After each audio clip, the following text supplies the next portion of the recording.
Well, thanks everyone for letting me join you. Sorry I'm not with you in person. I would much prefer, way rather be there in person. I was in Chicago yesterday. Lovely, but not quite as nice as Colorado.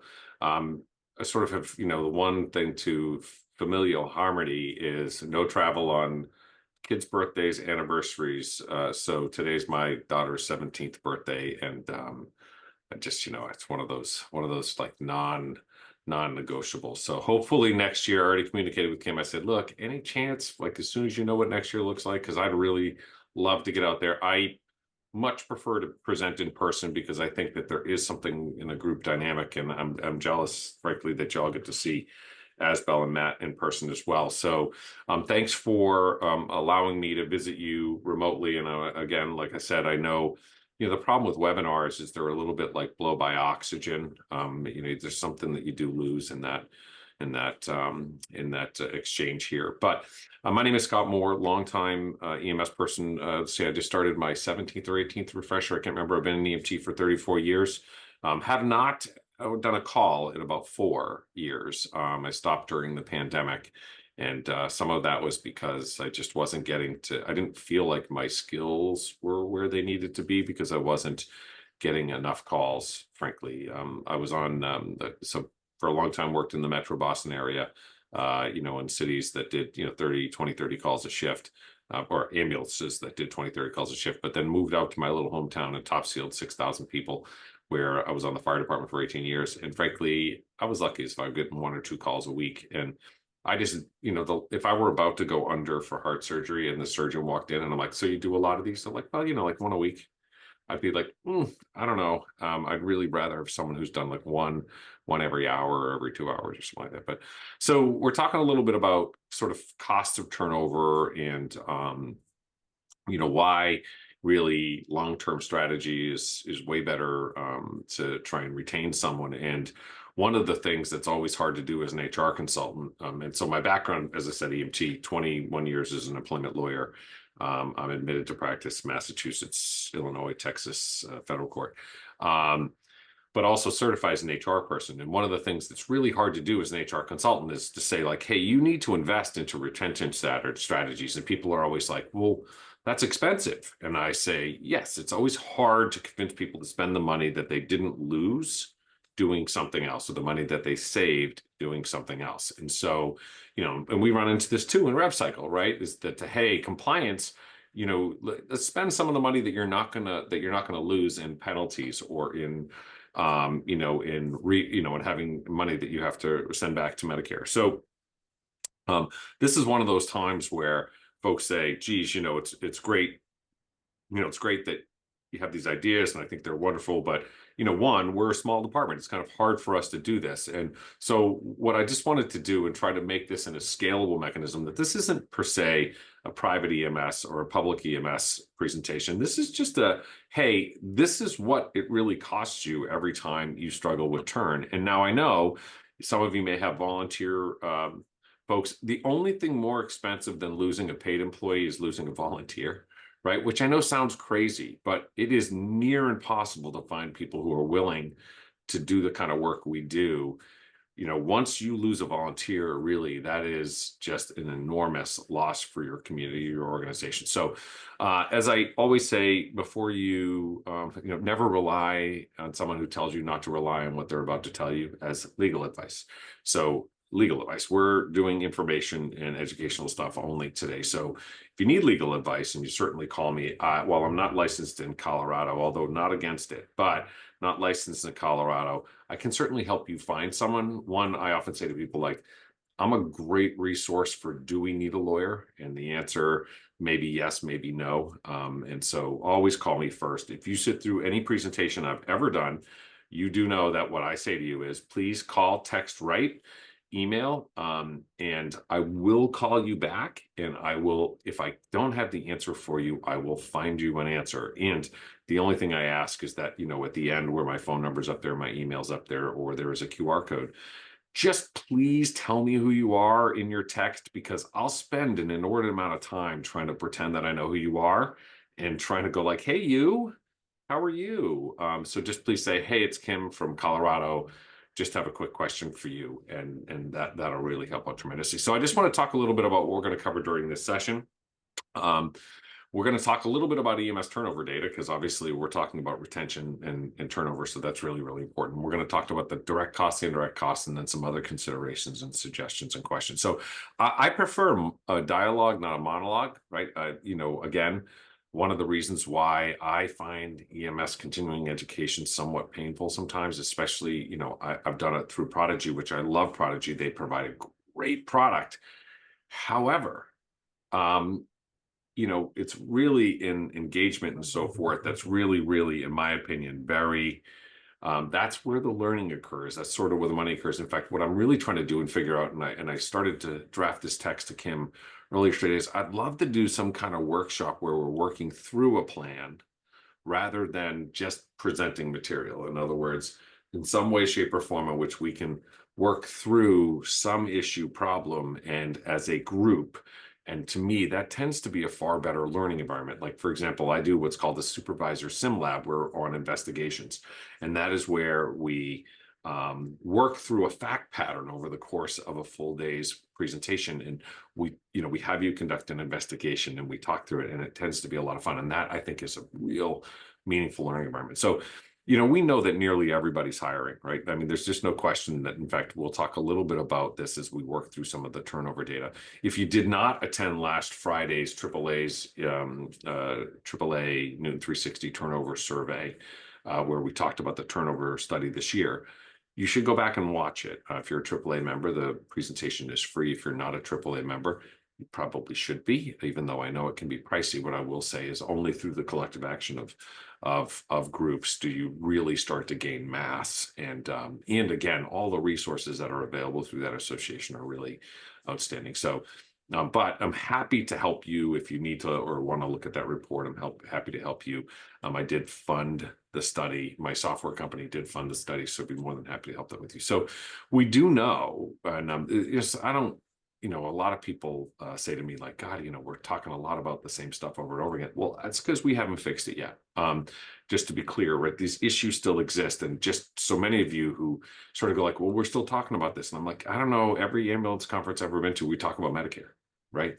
And so what I'd say is this is a persistent problem. It's an ongoing issue. And so one of the things that we added to the AAA Newton 360 survey last year for the first year, and so now we have second year data, are, hey, we were looking at what people's turnover rates were. And by the way, I just want to qualify that statement. The turnover rates are based upon what leaders of organizations think are not only their rates, which they probably do know, but then also the reasons why people left, which, by the way, that could be what the leader thinks is the reason, could be the reason, but it also might not be. And I'm going to have the next slide, I'm going to talk to you about how we might do a better job at finding out from the EMTs and paramedics and others, dispatchers, supervisors, billers, why they left the organization. And we'll talk about that in a second here. But one of the things we figured out was, all right, well, it's great that we know that there's what their turnover is, but what's the end number of people that we need? HRSA put out a survey back about 5 years ago that said that by 2030, we're going to need an additional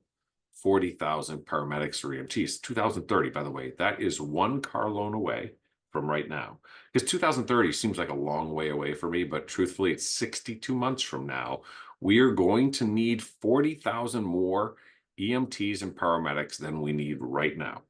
So one of the things that I felt was important that we know is, well, what is the open rate, right? And so the number in parentheses below is last year's rate, and the number above, the bolded number, is this year's rate. So just to give you an idea, the study, the way it's broken down is we looked at full-time EMT, part-time EMT, full-time medic, part-time medic, and then supervisor, dispatcher. We didn't do full-time, part-time, or whatever on the dispatcher and supervisor, but take a look at those numbers, right? 21% for full-time EMT, 36%, 35% for full-time paramedic, 41%. Just so we're clear, most of those numbers went up this year. In other words, there are organizations, of the 171 organizations that responded to the survey, 500 and something started the survey, just so you know. But of the 171 that actually completed the entire survey, nearly all of them have more open positions today than they did last year. Now, I was the HR director for a large company up here, did about 250,000 transports a year. And we had 100, and this is, I left there in 2013, or so I'm sorry, 2015. And just to give you an idea, we had 180 open full-time equivalent positions, 180 for 2 years. Now, it was a company with 1,100 people, but 180, right? That draws on an organization's not only their finances, but then in the finance and the sort of the monetary value that your people have, right? In other words, there's the money value, but then there's the human currency. And over time, having that kind of open rate really does spend more money than you can afford to lose, and that your people can afford to lose. So I talked about the really one of the issues that was a problem with the turnover survey is that we're asking leaders why they think people left. And while that is important information, right? One of the things that we also know in this group, the EMS Next group, AAA's EMS Next group, they started a program a couple of years ago where organizations identified younger folks, or I say younger, but newer folks, people who are not in leadership, who are emerging or sort of blossoming leaders. And they said, geez, do you want to put, really, let's identify those folks who will be our leaders of tomorrow, right? The folks, when you sit at the AAA meeting, less so today than maybe 10 years ago, there are, but there's still a fair amount of people who look like me, right? Over 50, or maybe even near, I'm 55, right? And what we really haven't done a great job in most organizations doing is identifying who that next tier is. The EMS Next group, really, this group is the one who is sponsoring this survey, and they're doing this survey in response to one of the problems that I identified in the AAA survey, which was, hey, us leaders, we think we got the answers, but the reality is we may not know. So if you can use this QR code, send this, I sent the slides to Kim right before the presentation, send this out to your team, send this out to anybody, right? Wake the kids, call the neighbors. And the more folks that we can get responding to this, one of the things we're going to do at the annual conference this year, and then I'm sure we'll take it on the road, is we're going to take a comparison, counterpoint on what the AAA's annual turnover survey versus what this survey says. In other words, where are the disconnects between what the leaders think and what the actual providers think?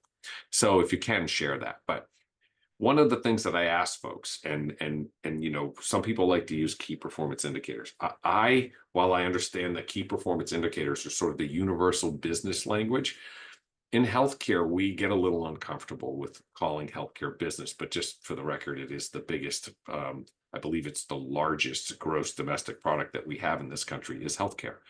And while KPIs are in fact those metrics by which we measure the success of an organization, I like to call them vital signs, because vital signs for us make sense.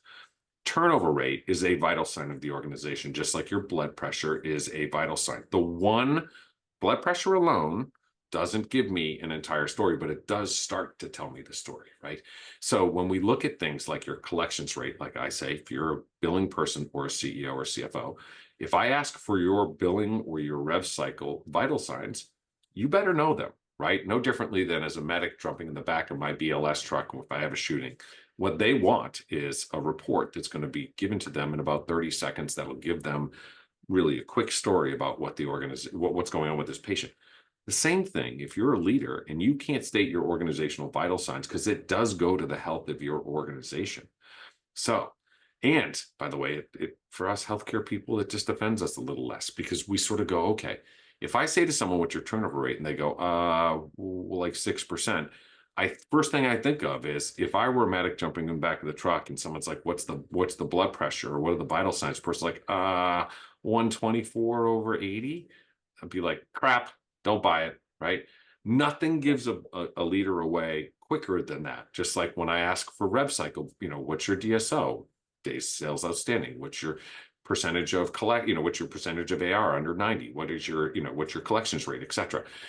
Again, if people can't give you those vital signs right off the bat, well, I'm not saying they don't know what they're doing, but they're not they're not operating according to data. And if you went in for a healthcare procedure and they were not using your vital signs as one of the metrics by which they decide whether you're doing okay or not, you would be concerned. So what I would say is you need to know what your turnover rate is. All right. And your turnover rate really is a function of what percentage of folks are you losing every single year. So this year's turnover survey literally just published. We just did the webinar. And in fact, we're prepping already for next year's turnover survey. But it is done in cooperation with John Carroll, the research statistics people over at John Carroll University, and then also Dr. Dennis Doverspike. A couple of PhDers are involved in this stuff, folks who like numbers and statistics.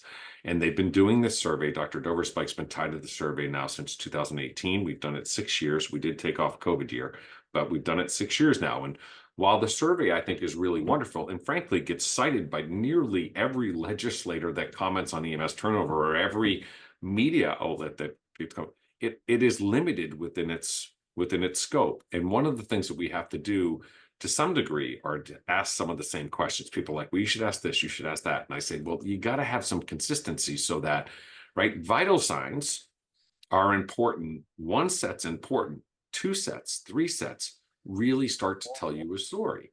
Right. So as we look at the turnover survey, being able to make sure we're measuring, that's the reason why you get on the scale the same time every day after you went to the bathroom, before you get in the shower with no clothes on. Why? Because, right, like, if you get on the scale at 8 o'clock at night versus 8 o'clock in the morning, right, your weight can fluctuate pretty significantly. But if you get on the scale at the same time every single day, right, the likelihood that you're measuring apples to apples is super important. One of the things we have to do in this this turnover survey, is ask some of the same questions so we can start to trend data, because the trend is actually as important as the initial set of vital signs, right? So here, this year's turnover is 23 to 40%. And I know what you're thinking. 23 to 40%, that's a big sway. And I'll tell you why. I'll show you in the next slide why we have a number that ranges from 23 to 40%. But just to give you a ballpark idea, that means that every roughly 2.5 years to 4 years, we replace 100% of our staff. Now, I understand we don't actually replace 100% of our staff, but just so you know, the revolving door at your organization is humming if you're at 2.5 years, right? So the reason the number fluctuates across 23 to 40% are because, as I said, we broke those categories down into full-time EMT, part-time EMT, full-time medic, part-time medic, supervisor, and dispatcher, right? So as we look at the data, one of the things that I'll say, of course, are if I asked people today, geez, is turnover significant, or last year, is turnover significantly worse today than it was before the pandemic? Most people would say, oh, hell yeah, it's way worse today than it was before the pandemic. The reality is 2023, last year's survey, and 2018 are identical. The turnover rate prior to the pandemic in 2018 was 20 to 30%. The turnover rate in 23 was 20 to 31%, statistically, frankly, insignificant, right? But what you should know is this is this year's data, right? So when I said there's that range, well, the lowest end was supervisor at 14, but he did some statistical analysis to try and find sort of what was the midpoint, what was the upper point, right? And so really, when we took a look at it based upon the weighted averages, those numbers range from 23 to 40%, up from the year before, right? And again, our open rates were up from the year before. But one of the things that I would say is, just so you know, 22 to 23 turnover actually declined. Now, it did go up this past year pretty significantly. And in fact, and I say statistically, I believe significantly. Now, why that is, I'm not sure. To one extent, I wonder if all of the organizational efforts that people made to get new EMTs in the door, that we may have almost combed too many people into the door, right? In other words, maybe some folks in years past, we might have eliminated and said, EMS doesn't seem right for you, that I think there we may have sort of maybe accumulated too many folks, and then we ended up right sizing, right? So now we're in that responsive part where we're trying to fix, maybe we invited some people on board that really weren't a good fit for EMS. But just to give you that idea, again, perception really is a strong thing. Like the perception was, turnover is worse today than it's ever been. Well, it is actually worse this year than it was last year. But just so we're clear, last year, the exact same as before the pandemic. So, why do we have turnover? I think this is, for a lot of people, they are pretty convinced they know why. And what I hear from folks are, well, hey, you know what? Pay is the problem. And I say, but if I had told you back in 2019 or 2020, right before the pandemic, that, hey, would it solve the EMS turnover problem if we gave everybody a 20 to 30% increase in wages?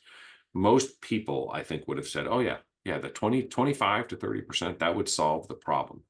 Just so you know, anecdotally, we've increased, nationally, people have increased their wages. And I would bet even anecdotally around the room, you ask people, yeah, if we're paying people, we're paying them about 20 to 30% more than we were prior to the pandemic.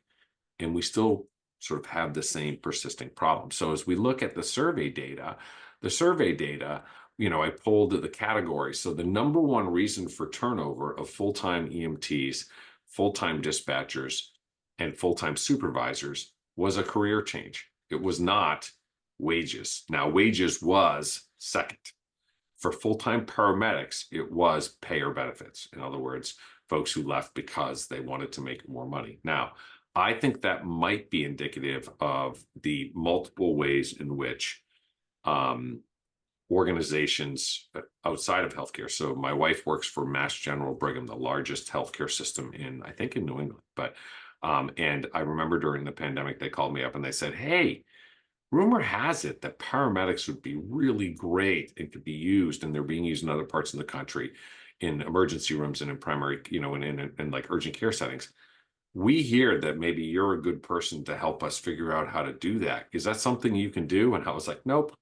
And they were like, oh, you can't? I go, oh, no, I can. I just don't want to, because we need all of the paramedics that we have. And they were like, what? And I was like, no, I could, but we need it. How about you teach me how to pull nurses out of your emergency rooms and off of the floors and work on ambulances, and I'll teach you how to take paramedics. Go for it. Why not? Right? They were not thrilled about that. But just so we're clear, right? Pay or benefits, I think there's been more opportunities for people who are paramedics or licensed or certified at that level to branch out and to get into, let's say, either hospital-based medicine, maybe post ambulance medicine, and be used in a different capacity. I also think, again, at least in my area, and I don't know if this is true in Colorado, pretty much if you want to be a firefighter, you need to become a paramedic, because in Massachusetts, pretty much no one will hire you. In fact, they really don't hire non-firefighter paramedics in the Commonwealth of Massachusetts. And I think that tends to be true in a lot of states because, again, many of the fire service, and I was a firefighter for 18 years. In the first 20 years of my career, fire wouldn't even get out of the fire truck to help us on our calls in the cities. Now, of course, they are running ambulances and recognize that EMS is really what their primary business is. And just to be clear, according to the NEMSIS data, and I think I got this from Matt, who was wonderful when it comes to that data source, actually just a great resource altogether. But, he said that 60% of the 911 ambulance calls in this country were answered by non-fire-based EMS organizations, right? So sort of despite what the appearance is that, oh, it's all fire-based EMS, the reality is that the majority, more than the majority of the ambulance calls in this country are answered by non-fire-based EMS. That doesn't mean the fire doesn't play a role. And here's what I'll say. Depending upon your community, depends upon whether you should have fire, private or nonprofit or other governmental EMS, right? Sort of different. It depends on who's best suited to provide that care. And if it is fire, I'm all for it. My fire department did provide EMS. So what do employees want? Because I think what happens is we oftentimes take a look at what we think they want, right? And so I did some research. We don't have, in fact, I'm going to leverage that resource from the EMS Next group. That research from the EMS Next group once it's available. That survey, by the way, is still open, I think, until the end of the month. So please, if you can, get people to answer it. The bigger the N number is, by the way, the better likelihood and the more statistical analysis we can do on that data. But this is just from general, what do people want from work? And this is sort of hey, what are the Gen Zs of the folks entering the workforce today really looking for? They're looking for, number one, increased income, right? So they say, benefits, I mean, money and benefits are, in fact, and I say benefits are cash, they are compensation. So just to be clear, whether it's health insurance or whether it's short-term, long-term, dental, life, right? PTO, that's all compensation, no matter how you look at it. In fact, when we did the cost data collection survey for Medicare, for CMS, that was one of the things that they included in compensation. So number one is 64% said that they want, it's very important for money. Not surprising. Most people work so that they can live. Number two, though, only 3% lower than what really is income and money. So in other words, almost as important as money, they want work-life balance, something that our EMS folks are like really great at. We are so good at work-life balance. We know how to go home and leave it at home. I mean, leave it at work. We know, right? We never work more than 40 hours a week, and we're super good at work-life balance. We know how to not let our EMS career impact our family and impact our holidays, right? Never failed that when the tone went off at my house on Christmas Day, my kids would go, "Don't go." And I'd be like, but then there's somebody at home with someone sick that needs them. And so again, work-life balance, something that we're just not good at, right? Ability to do what they do best, 58%. Stability and job security. You pretty much, if you come to work for an EMS agency, yeah, you're guaranteed work. Like our work could not be any more stable. And by the way, if you're a decent EMS leader, whether it be in rev cycle, whether it be in fleet management, whether it be in operations, dispatch, it doesn't matter. I jokingly say you are functionally Sasquatch, right? We all know you exist. We can hear your occasional call from the wild. Like sometimes we know you're close because we can smell wet dog, but it's like really hard to find you. What I would say is, hey, if you become an EMS leader of any level of competency, and that's a pretty broad swath, you're guaranteed a job. I had a little brother in the Big Brothers program for a whole bunch of years, and he wanted to be a mechanic. And I was like, Brendan, learn how to fix ambulances. If you're a good ambulance mechanic, you'll never be out of work. Never, ever, ever be out of work. He wasn't so interested. He ended up fixing, Cadillacs for a long, long time. But what I'd say are job security, we can promise that. We can promise that you'll get to do what you do best every day. Diversity and inclusion, and this has kind of gotten a bum rap lately, this idea of diversity and inclusion. In fact, it's a lot of people have made more money talking about DEI than they have actually doing DEI or measuring whether, in fact, there are any outcomes. It's kind of like MIH, and there's no offense to my MIH friends. I love you all, but frankly, I think more people have made money talking about MIH than actually doing it. Again, do I think MIH is the future? Yeah, I really do. I think we will not be transporting people. I think we will be doing treatment in place. I think we will be working with health plans. I think it is inevitable. However, again, DEI, more people talk about these solutions, but are actually can't point to anything. And the AAA, SAVIC Foundation did some surveys around DEI. Did some work around DEI last year. And one of the things that we found out was, guess what? EMS organizations are underrepresented in minorities and women. Not only that, but in leadership. And in fact, in many instances, some of the survey respondents said it's actually harder to be a woman in leadership in EMS than it is being a minority. So again, if we know the top 5 things that are important to people entering the workforce these days, by the way, if we're looking to fish, we use the bait that most likely catches the kind of fish we're looking for. We know what the answers are, right? So we know what the answers are. So work-life balance, again, something that I think we need to, as an organization, work on. It's one of the things that I say in all of the leadership classes I do. I say, leaders, just because you work like all the time, right? You go home every night after you like punch out, but you go home and then you sit down at your computer and do emails, and you're sending emails to your whole team, who are also, by the way, probably at their home, except for, I know we're a 24/7 business, but just for the record, 90% of what you're sending out after 5 o'clock at night, guess what?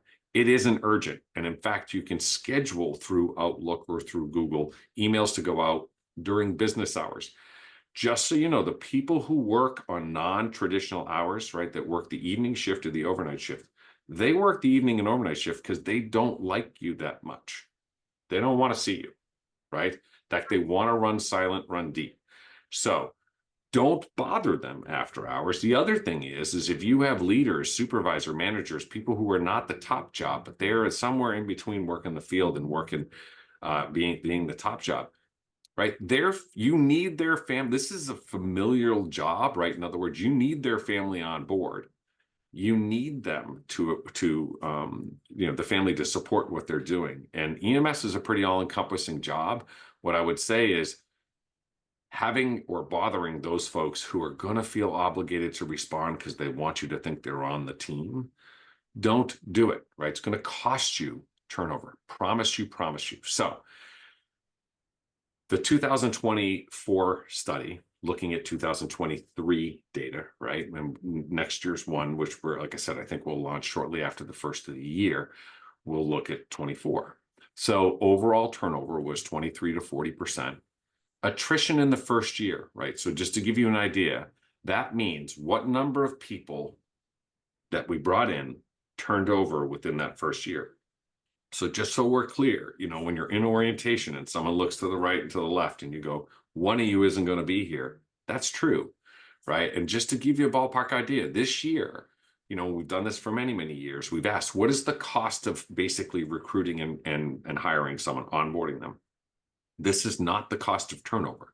This is what is the cost to replace that person coming in the door, right? In other words, and we argued this in the first year of the survey back in 2018, because I said, no, there's tons of data around the average cost. It's typically, depending upon the job, 1 to 2 times their annual salary, or 50 to 75% of their annual salary, depending upon the position. This is the cost that our EMS organizations, the respondents to the survey, were able to identify as what it cost me to post the job, what it cost me to recruit, to interview, to screen, to do background check, to then bring into orientation, and then do field orientation training, etc. And then, of course, preception for a period of time before I then open the cage and release them into the wild. For like 5 years running, that number was at around 10,599 for an EMT, and it was around 11,000 for a paramedic. This year, surprisingly, and I think I have an answer for this, that number more than doubled for both, right? In other words, this year it went from 10,599 to 22,160, and the paramedics went up to just a little more than halfway over 25,000, right? So 25,608. One of the things that the two PhDs and I talked about, the researchers talked about on this, was I said, what I think finally happened was over the last couple of years, organizations have, one, had to report their cost data collection. So they've had to critically look at what their organizational costs are. So, right, prior to the CMS data collection, most folks, you guys were the only group, by the way, I have to give you credit. When Matt and I think it was Matt Asbell and I were all standing in a room and someone said, what's your average unit hour cost? Like, people kicked out a number like 2 pennies, and I was blown away. And I guess it comes down to, geez, when you work in a different kind of environment, you really don't have a choice but to know the number. But I think for a lot of organizations, they really didn't know the number, or they couldn't isolate it. And what I think has happened over the last few years, not only because of cost data collection, but also because of the scarcity and just having to, when you have to fix a particular issue, you tend to dig in and find out what's there. I think this is closer to the number of what it costs to basically onboard a person. And I mean onboarding from the time we post the job until the time we release them into a wild to be one of the, sort of to be one of our senior or at least non-newbies, right? So just to give you a ballpark idea, so as we start to walk through that, right, as we look through, and this is data through the United States Department of Labor, what's the cost? Well, for technical and supervisor or manager positions, they say it's 100 to 150% of their annual salary. So if your average EMT, your average supervisor, or your average manager or supervisor is, $75, $80, $100,000, which, by the way, these days, that's not too far off the number, right? We're talking that to lose that person and to replace that person, all said and done, and we'll talk more about where those costs lie, you're talking between 100 and 150. Now, if we're talking about an executive position, right, and I probably get a call a month for an executive position, and again, this comes down to if you're really, really good at what you do and you're looking for a gig, right? And I don't recruit people away from folks. That's not the way I work. But there are people who happen to be like, I love my area, but it's time for me to find a new spot. I don't know why. I've been in the town of Topsfield for all but 7 to 55 years. I've said this before. I live in a house that was built when George Washington was the president. I'm not leaving that house anytime soon. And so we sometimes, though, have people who do want to pick up and try a new area. And so I get calls on a regular basis. But just to give you a ballpark idea, that process is long and painful to find someone because there just aren't that many people out there. And to vet someone to take the senior role, right, in an organization, CEO, COO, CFO, that process, hire slow, fire fast, right, is for that CEO role, because of the key role they play, is really, really expensive, right? So if you're paying a CEO 100 to 250, and it depends, some of the big organizations, that CEO role is $300,000 or $400,000 a year, right? We're talking about a lot of money. So before I hit into direct and indirect costs, any questions? And by the way, y'all are like this big to me, so I'm sorry, but if you just have to speak up if you do. So, and it's okay if you don't, but I just want to probably haven't told you a ton that you don't know. But so let's just do a little bit of math here, back of the napkin kind of math, right? If you've got a turnover rate, and I sort of took in between the 23 and the 40%, and just said, okay, 30%. Probably more accurate would be to say, 33, somewhere in there. But if you've got 100 employees and your turnover rate is at 30%, just to give you a ballpark idea, it's costing you somewhere in the area of $664,000 a year, right? So just to give you a ballpark idea, as you're thinking about what can we afford to do to retain people, and I know it's damn near impossible to spend the money you didn't lose, right?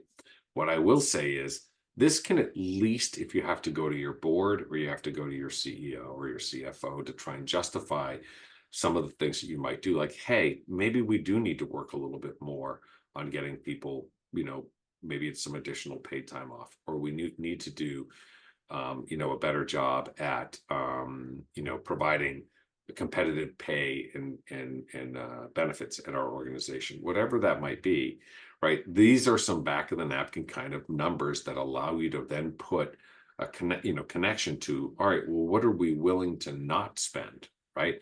Because by the way, it's really, really, really compelling if in fact you do have a 30% turnover rate, for you to go ahead and use a nationally published study, the AAA's turnover survey, right? And by the way, the majority of the respondents were rural or super rural respondents. All right, so these are not the AMRs of the world. These are the majority of the respondents in the survey, and you're more than welcome to look at the survey. The majority of the respondents were rural, super rural organizations who were reporting these numbers. So these numbers are pretty, 171 organizations. This is pretty solid. Now, that is, of course, using statistical analysis, which means that there were some that were much higher and there were some were much lower. The first year we did the survey, 2018, somebody put that their cost to hire was $518. In 2018, as someone who hired employees for a long, long time, I can tell you, $518 is a nonsense number. It's just a nonsense number. So we've gotten more particular about the way that we defined that cost. So as you're thinking about justifying new programs, this is one of the ways in which you might do that, to say, look, we're currently losing about 20 people per year. If we're losing roughly 20 people per year, and that number is $443,000. All right, well, what could you do with, you're probably not going to convince them to spend $443,000, but you could probably convince them to spend $100,000, right? If in fact you can demonstrate that you're losing that kind of money. So those indirect costs, right? So there's the direct cost of, I've got to do a background screening. I got to, I have to have personnel costs related to the screening of the applications, of the applicant tracking software, of the interview itself for wages and so forth. But then I also have like pre-hire medical, drug testing, etc. Right? And then of course, my amount of time that I'm spending with a training preceptors, etc. Now, the indirect costs, of course, are really tied to this idea or concept of like understaffing, right? If you in fact have turn due to understaffing, you are likely running incredibly inefficiently. You're also likely losing unit hours. You're probably having people who, geez, they're just working 3 or 4 times as hard, so they might be calling off sick, which is then causing you to hire someone in at overtime. So right, it's not really, and by the way, you're paying their PTO, so you're paying 2.5 times really, or you're paying 1.5 times what it would have cost you, had you had that person in there, right? Lost administrative time. I cannot tell you the number of times my frontline or the frontline supervisors, people who, or those who might be in an offline position, right? They might be in a Bronco or a expedition or something. Those folks are saying, I don't actually get time to do anything administratively now. I'm actually just doing calls all the time, right? Again, that presumably you have that person in an administrative role because there's stuff that they need to do, right? Increased overtime, increased injuries, right? As your folks are working harder, injury rates are up. I know in talking with some of my clients, they've expressed that they've seen their modification factor. I know a couple of years ago, we did a session here on what do work injuries really cost you? And so, and this is one of those things that I'll say that, look, if your modification factor for your work comp is over 1, you just need to understand that for every dollar in premium your insurance company, you are paying your insurance company for work comp. If it's over 1, if it's 1.3, they're paying $1.30 in claim. Insurance companies never lose, by the way. So the next year they're going to come back with 150, it's going to be 150% premium. So you're going to pay probably 30 or 50% more because they have to make up for that year they lost. Not only that, but if you have people out on injury, again, you're hiring someone in at overtime to cover that injury, and then, or you're losing unit hours, etc. Right? Knowledge loss when you have people turn, really part of the reason why it costs you so much money, or you're losing people who, you don't. I can't put a newbie out on the road with another newbie, right? I need that someone with experience and knowledge of the job, right? And so when you lose that senior person, you then also further hinder yourself in your ability to schedule or staff ambulances. Field productivity, and then of course morale. I will tell you, I do know several organizations up here in Massachusetts who, are already understaffed by 15 or 20%, and then they're going off and trying to compete for additional contract work, either 911 or non-emergency work. And I'm like, look, when your people's lips are just above the water line, or when they're sucking in a little bit of water, they're not going to be thrilled if you tell them you're trying to add more water to the tank. Yeah, they may float, but they're still not going to be happy about it.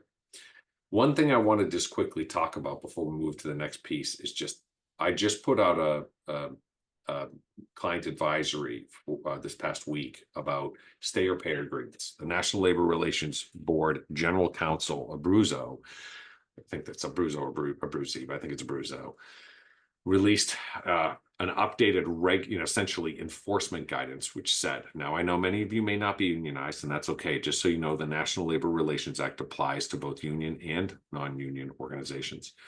And what they said essentially in this memo, and I'm happy to share this. Actually, Kim, sorry, I should have sent it off to you when I sent off the slides, but I will after this. Essentially, what Abruzzo said was, if you're an organization that uses either a relocation or a sign-on bonus or a tuition, like not a reimbursement's the wrong term, but hey, we'll put you through medic school, but you got to stay 2 years. And if you leave, we'll pay for that medic school. But if you leave at 12 months, you have to pay back a portion of that tuition. The General Counsel for the National Labor Relations Board has said that they believe that is because it essentially creates a financial penalty that many people are not in a position to pay. It inhibits their Section 7 and Section 8 rights under the National Labor Relations Act. That, to me, is very concerning because nearly every single EMS organization that I communicate with uses some form of these agreements. Now, there are ways in which you can save those agreements, and I'm happy if you need assistance with that. more than happy to help you with that if you want someone to review your agreement and then help fix it, because you can fix it. And she's giving until December 4th to fix that agreement. But essentially what they're saying is we can either hit you with an unfair labor practice, or we will nullify your agreement with that employee because it is in fact violative of the National Labor Relations Act, essentially being, hey, it's okay as long as that agreement is voluntary, which most of us say, okay, we'll pay, but you got to stay. And that would presumably be voluntary. But number two is that there's some reasonableness to the agreement. So if you say you got to stay 24 months and the person leaves after 12 months, you can't recover the entire amount of the tuition. You need to be reasonable, right? So if you got 50% of what you were hoping for in the stay portion of that stay or pay, well, then you might be entitled to 50% of that tuition back. If the person went 22 months, and this has happened, and I've counseled clients against this, where they've said like, well, you only stayed 22 months. We said our agreement says 24. We're going to recover the entire tuition. That would create, under contract law, what's called unjust enrichment. And so the National Labor Relations Board and frankly, a court would probably, what they would do is a red pencil rule. The red pencil rule means essentially, hey, and you probably have seen this in contracts, where a provision of this contract is deemed illegal, it won't kill the rest of the agreement. We'll just modify it as minimally possible to make it legal. So I think it's important that you just understand, again, this is another cost. So you might have this agreement, someone turns, you try to recover the tuition and they sue you, just so you know, whether you're right or not, right? And this also comes back to some of the pre-hire options. I have clients who will say like, I say, you should settle that. And they go, but we didn't do anything wrong. And I go, I know. And they're like, why would we settle? And I go, well, because it's going to cost you in outside lawyer fees, $100,000 to prove that you didn't do anything wrong. And sadly, just so you know, and this is why lawyers get a really bad reputation, is if you're a trial attorney and you're in court, you have failed, right? The whole point of filing a lawsuit is not to get your day in court. In fact, trial attorneys want nothing to do with going into court. What they want is settlements. And so what I would say is this is something that you need to know is also another cost of turnover. So you need to know your numbers, because again, this is the same whether you're talking rev cycle, cost data collection, or turnover. Data is like light bulbs. The more data you have, the better you can see what's going on, the better you can tell your story, etc. So you need to know, these are these metrics or vital signs, right? You need to know, how long is it taking you to hire? How long is it? What's your first year attrition rate? Again, if people are dropping off your application, right? Like they're starting your application, you don't need to know where they went to flipping high school. There's no reason for that, right? What you need to know is, are they certified? Do they have any restrictions on any of their license? And essentially, are they, a sociopath or a criminal, right? You just need to know, can they perform the essential functions of the job? You do not need to know where they went to high school. So your average application should be, by the way, able to be done on a mobile device, because just so you know, anybody under my age would prefer to be on their mobile device. And so your application should be mobile friendly and should be able to be completed in about 3 minutes. 3 to 5 minutes. And if you don't use an applicant tracking software, you should take a look at what percentage of people started your application but did not complete it. And if you, by the way, still have people filling out paper applications, that is like having an AOL email address. You might as well be Paul Revere riding from Boston to Concord to let them know the British are coming. So cost to hire, advertising, these are just a few costs that I grabbed through just some research about what it costs you to hire folks, right? Just so you know, that medical screening one, if that OSHA proposed rule, the emergency response proposal rule go through, those numbers are going to double, because the new requirements under the OSHA proposed rule is that you do cardiac workup, a full cardiac workup, that you do cholesterol levels, that you do spirometry or lung function tests. So just to give you a ballpark idea, right, these numbers are going to go up. There are tons of costs, right? Every single time you go out and buy a personal, if it's fire-based service and you're buying them turnout gear, we're talking 10 or 12 grand. So just to give you a ballpark idea about what these recruiting and onboarding costs are, but just so you know, you should know what your retention and turnover rate, the two are related, by the way. Your retention rate is related to your turnover rate. They're sort of the the two together tell the whole story. But voluntary versus involuntary, right? So voluntary turnover, again, are those people who left your organization. Involuntary turnover, the people you invited to take their magic somewhere else and hopefully to your competitor, if in fact it's not a good relationship.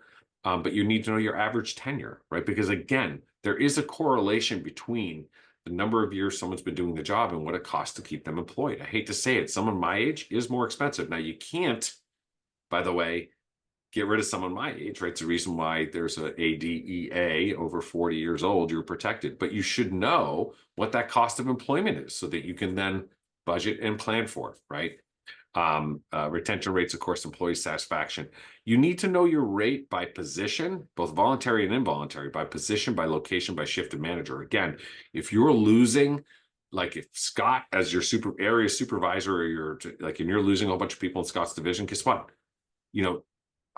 Just so you know, in employment, when employees fail, we tend to fire the employee. But in sports, when the employee fails, they fire the coach, right? So just so you know, you should know these numbers based upon position, where they are, because if you're losing a lot of EMTs or a lot of paramedics, there could be a reason that you need to get to. Again, one of the things that we know is if someone's blood pressure is tanking, there's a reason they're losing fluid, either because the tank got bigger or because they're bleeding out somewhere, right? Either way, and maybe the tank got bigger and they're bleeding out, but you just can't see it, right?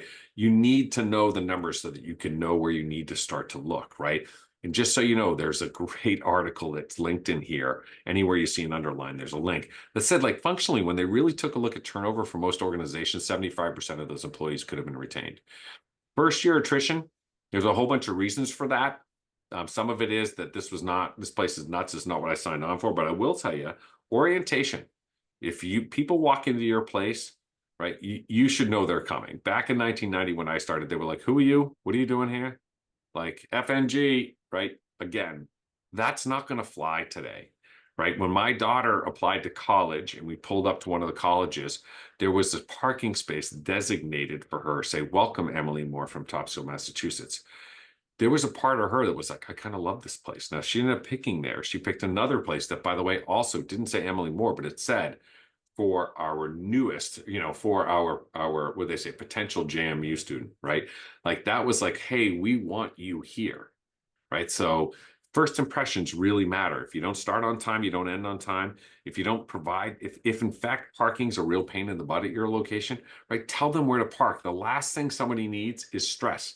Starting a new job is it's on the top 10 things of stressors in life. By the way, right next to divorce or loss of a family member. Now, while it is often magical for some folks, and I was thrilled the day I started, it's still stressful, right? So again, orientation and onboarding are two different things. Orientation is, here are all the things that you need to be successful in the role. And if you're not looking at that process and talking to your folks to find out, that then comes back again to, to cost. So you may not want to believe it, but all right, so let's talk about solutions just quickly. Data and scoreboards, right? Remember, if it's not measured, it's not managed. We already talked about, right? What's important? Wages, work-life balance, ability to do what they do best, stability in the job, and diversity. Again, these are things that you can know, right? So benefits and compensation, you have to offer competitive benefits. And in many places in this country, you have to publish what the pay bands are. I'll tell you, your folks know everybody knows what you pay. You might as well publish it, because to me, I'd rather have people know that I'm going to put it out there and be honest than have them think that there's some like trade secret. And if your job application has what's your current rate of pay or what did you get paid at that job, take it off. That's illegal. All right. And if you need me to look at your application, I'm happy to do it. But again, rate of pay, illegal. You cannot ask that question. All right. So, you can say, what do you want your desired rate to pay to be? That's perfectly fine. But the quickest way to increase your job turnover rate is by getting sued. Look at your plan benefit utilization. If no one's using your plan benefits, by the way, your plan stinks. So you need a better plan. And by the way, people are a lot more conscious of total compensation, including benefits. And if no one's participating in your retirement plan, or if you have an FSA, by the way, triple tax savings, explain to your people where their compensation is. Explain, hey, one of the things that you can do, if you use a flexible spending account, that allows you to save money on a pre-tax basis. By the way, if you invest that money and any of the growth on that, you invest it just like a 401k, and the growth on that money is tax-free. And if you use it on medical expenses, it's a tax-free event. You can take that FSA with you or use it in retirement, right? It's portable. It's not like an HSA. My apologies. FSA. FSA is one that you use or lose. HSA, a health savings account, is one that's flexible, portable, and can go with you. Use in retirement. If you decide that, hey, I don't have those medical expenses, whether it be today, tomorrow, or in 10 years, and you take money out of that plan, it gets taxed like it would if you were pulling it out of a 401k. Literally, what you do is allow that person to self-insure the higher deductible plan. You know what? Geez, I'm now at a point where I put enough in my HSA that I can afford the $4,000, $8,000 that I'm probably not going to use because I'm a reasonably healthy person. But now I can cover that higher deductible with my HSA, which is going to continue to grow like a 401k. And I can get less money taken out of my pay every single week and be more strategic about what I'm doing and further insulate myself from a catastrophic event. My daughter ended up having an anaphylactic reaction last year at high school. And just so you know, my wife, who was part of Mass General Brigham, their health plan covered less than Massachusetts Medicaid of that ambulance, just so you know. It's great. So leading indicators tell you what's going to happen in the future. A scale is a lagging indicator, tells you what you did before, right? I know how much you ate or you exercised based upon the scale. I also know that you're likely to weigh less and probably eat less if you're exercising more. If someone says this person works out 4 hours a day, I can already tell you I know what you're going to look like and how healthy you're going to be as a general rule of thumb. So leading indicators on work-life balance, you should know how many average hours your people are working. If you got people working 80 hours a week, by the way, your car, your Honda or your whatever, your Hyundai, can run at 100 miles an hour, pedal to the metal as long as that tank is, but it can only do it for so long. And at some point, the engine will blow up. Your people are just like that. If you got people pulling 80, 100 hours every week, they can do it for a period of time, but they can't do it forever, right? As I say, all bleeding stops eventually. Average number of late outs, average number of uninterrupted meal breaks, right? Again, it's about quality. It's for work-life balance, right? Can be also my work-life balance in work. So time off requests and approval rates, ability to do what they do best, right? I would be telling people, hey, here's how many lives you've touched. I had a guy, it's AAA Stars of Life, who he worked for Armstrong Ambulance for like 30 years. We had CAD data for 28 of those. I pulled the CAD data and I said, Victor, do you know that you have impacted the lives of over 10,000 patients? And that's just in our electronically tracked information. And he was like, what? And so once a year now, he sends me a little update. He's like, I'm now at 11,000, right? Again, ability to do what they do best. If we're looking at financially improving your organization's turnover costs, this is one of the ways you do it. Number of staves, right? Number of successful IVs, number of babies delivered, right? Those are all things you could say like, hey, again, you can make moments for these folks. Job stability, right? You can really talk about, hey, our organization, our average tenure here is 5 years. That's something not only, by the way, that speaks to people who might come to your company, but it's something that also speaks to your own folks who are like, we don't have anybody. Everybody turns here so bad. No, actually, our turnover rate's lower than the industry average. By the way, because people do create their own narrative. And by the way, whether it's true or not, they create their own narrative. And what I would say to you is, hey, do yourself a favor. Let your own numbers do the talking, right? Retention rate. And the fact that you're publishing it, by the way, most of the people know. By the way, more than likely, their numbers are worse than yours. So tell them the truth. And they'll go like, oh my gosh, actually, it's really not that bad. Years of service pins. I used to kill that. Like when I hit 5 years, I'm like, I want my 5-year service pin. I want it.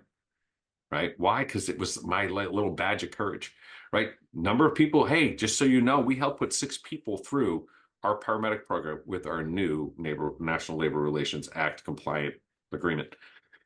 Employee satisfaction, right? All of these things, social media shares, new hire support surveys. Again, we're talking about these leading indicators. Now, I know, by the way, that most of EMS is predominantly male and predominantly Caucasian. What I would say is I'm not suggesting that you have to be super, like, that you have to basically hire every minority and every different religious background and every, sexual orientation. What I'm saying is, if you don't measure those numbers, you will never, ever be able to address an issue that is clearly in the top 5 of importance to people coming into your workforce today, right? So you need to use your data to chart the course. If you fail to use the data to chart your course, well, then you get what you get, right? It's like not getting on the scale for a month. And then, you finally do, or you put on those jeans you haven't worn in 6 months, like short season's over, and you go, oh my God, my closet shrinks stuff. The reality is you can't be surprised if you failed to look at the direction you were going in. So with that, as you all know, and Kim knows, certainly the QR code will get you my website, which then you can just plug in a little email or request for a call back. Certainly my email is on here. More than happy to answer any questions you have. More than happy to provide you with any of the resource or underlying data articles in here. But with that, I will pause for any questions. And I am going to stop the share so that you all can be bigger than the Brady Bunch.